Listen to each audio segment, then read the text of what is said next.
ಕೋರ್ಟ್ನಲ್ಲಿ ಕೇಸ್ ಸೋಲೋದಕ್ಕೆ ಪ್ರಮುಖ ಕಾರಣ ಏನು ಗೊತ್ತಾ? ತುಂಬಾ ಜನರು ಮಾಡುವ ಒಂದು ದೊಡ್ಡ ತಪ್ಪು ಅಂದರೆ ಸರಿಯಾದ ದಾಖಲೆಗಳು ಇಲ್ಲದೇನೆ ಕೇಸ್ ಹಾಕೋದು.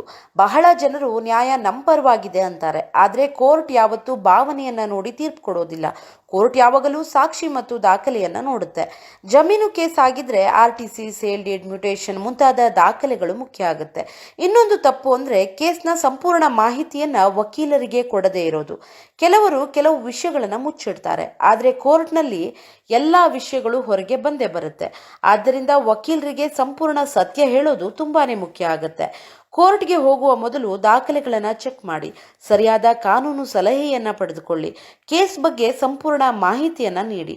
ಹೀಗೆ ಮಾಡಿದ್ರೆ ನಿಮ್ಮ ಕೇಸ್ ಸ್ಟ್ರಾಂಗ್ ಆಗುತ್ತೆ. ಇಂತಹ ಇನ್ನಷ್ಟು ಕಾನೂನು ಮಾಹಿತಿಗಾಗಿ ಫಾಲೋ ಮಾಡೋದನ್ನ ಖಂಡಿತ ಮರಿಬೇಡಿ.